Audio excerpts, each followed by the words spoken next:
Yeah, he's there's nothing prima donna about him at all. He's really down to earth. He's from what I've gathered anyway through the brief blogs, etc., that I've managed to follow him in.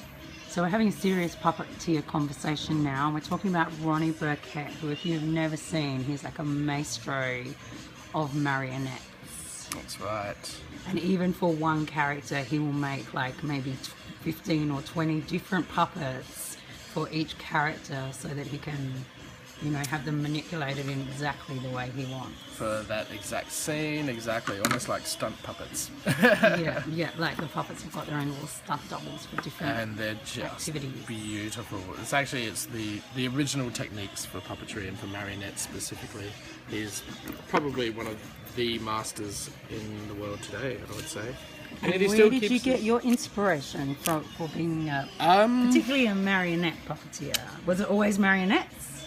It wasn't always marionettes. Basically, I thought I was going to make all puppets, and I was going to have my own little range of glove puppets and hand puppets and finger puppets and rod puppets and marionettes, which is probably the first puppet that I thought to make.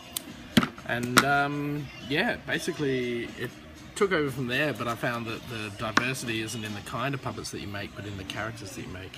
And when everything that you make is completely unique and original from the one you made before, even if you try to make the same thing, you can't. So yeah, that pretty much took up the next 17 years of my life. And so I know, because I met you probably, I don't know, 10 or 15 years ago. Yeah. And you were running a store at a music festival. And I noticed some of the puppets, they kind of regained those characters, like there's recurring themes in the characters. True. So where do you get your inspiration for the characters from, and what makes you keep a character? Like, what makes you build on a particular character? Well, I don't know, some characters are just timeless, you know. I guess a lot of the more fantastic characters stayed with me. I grew up, I loved fantasy. I taught myself to draw from looking at the works of Brian Froud as creature designer for Jim Henson, like with movies like The Dark Crystal specifically, most specifically, and Labyrinth and things like that too. But yeah, basically the fantasy has always kind of kept me there. It's at the heart of all the stories that we tell, and the stories we keep telling, even today. It's always great to see it come back, you know? Mm. So yeah, I start there, and the technique you use, is that like, has that, you know, kind of refined itself over time, or pretty much it's the same? Yeah, I would say because so. I find your puppets are the most extraordinary puppets to articulate.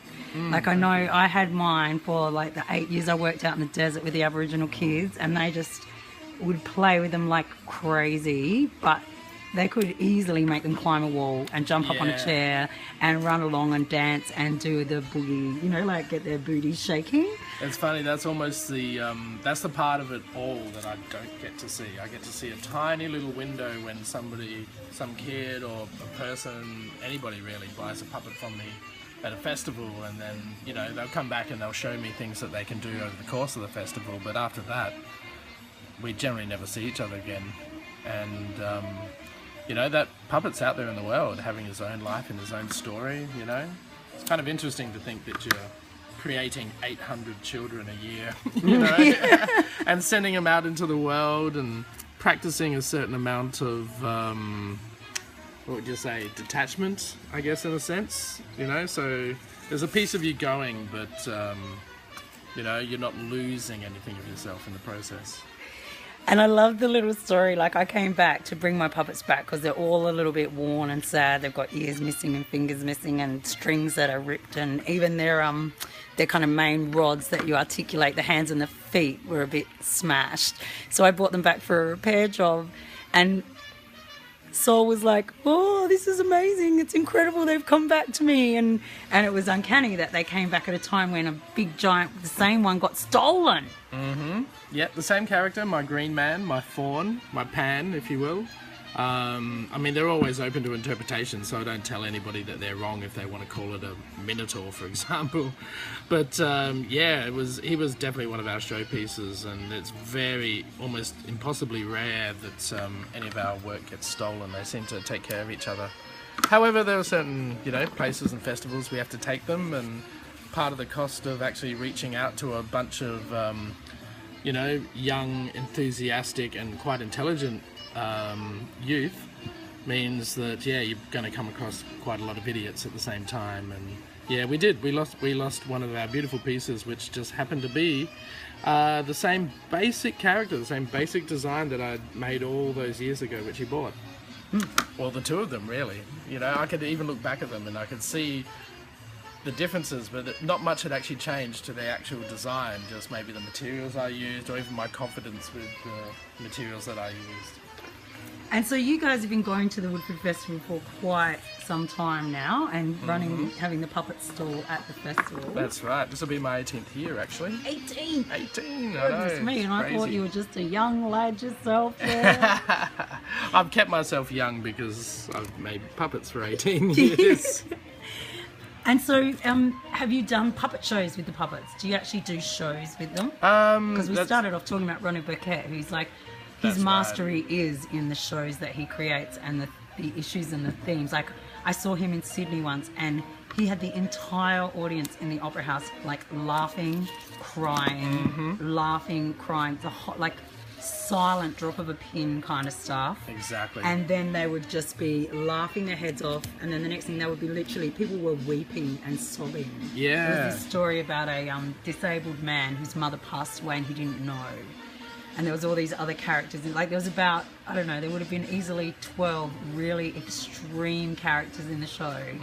And I just went, wow, I know what I'm going to do if I ever get my bipolar really kicking in. I'm going to become a puppeteer.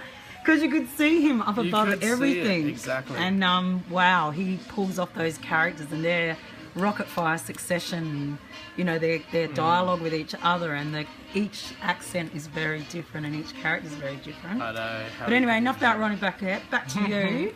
So Do I perform? you performed, yeah. I call myself a reluctant performer. It's my passion's definitely in the creation. Like, I could just sit here all day. I generally do sit here all day just making puppets of different kinds and having other ideas and letting them go in different directions. But of course, you can't be a puppet maker for very long before people need to or demand to see them work in some kind of context or story.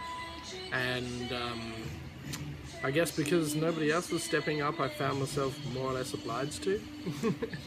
And so do you have certain repertoires for the different characters that you do in the shop? You do when people see you? I'm a big one for spontaneity. Like, what I find hardest is working to a script, you know, which also means that, you know, you're not always going to feel like doing a show when you have to. So maybe that's just part of the byproduct of actually working for myself for so long, is I just keep my own hours and times whenever I like, and that keeps that creativity flowing. But if you want to run a series of shows and work with other people, then yes, there's definitely going to require a lot more attention and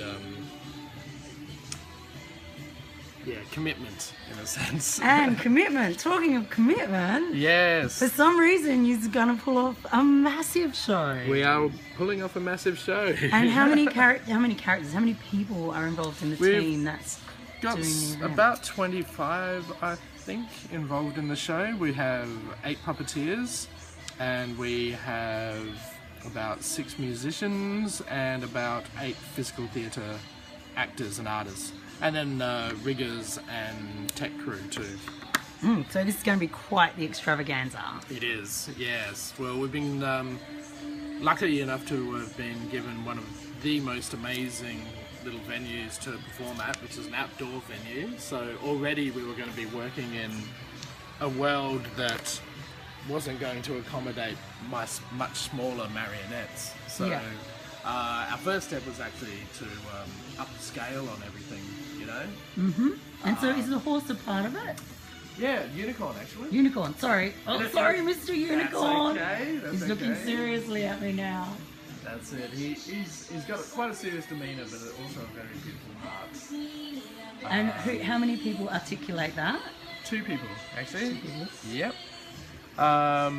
Yeah, it's a somewhat similar version of the warhorse design, but a much more simplified one. And it's actually somewhat robotic because the unicorn itself is actually an amalgam of natural products and clockwork. So it's more of an automaton than it is. There we go. That's the way. Oh. Me being a fire horse, I get a bit excited about that kind of action. Ah, of course. That makes sense. Oh, you can't really tell what the hell I'm doing here up close like that, but you know, you get the general idea that it moves people. And that's all you really need. The whole thing's shaking now, rocking like a rocking horse. Unicorn. Sorry, Mr. Unicorn. Oh, they're all connected, aren't they? All part of the shared mythology. Well, fabulous. Thank you for sharing stories with us. What's your most favourite story about puppeteering that you would like to share with people? I've got too many. Do I have a favourite story?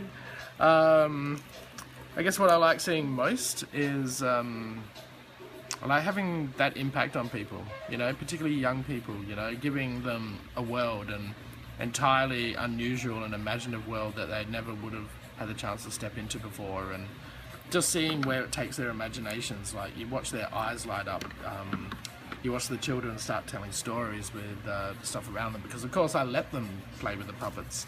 I don't treat them preciously. I want them to be touched and felt and sniffed and indeed broken if they have to be broken for a child to play it. Hey, I can fix it because I made it. So honestly, like, breaking down those basic barriers that, like, I guess parents have. They think they feel responsible for their children in that sense, but I want to see these kids, you know, experiencing the world around them, you know, as much as they can. And in the one little patch of ground and space that I have at festivals or wherever, I can actually do that.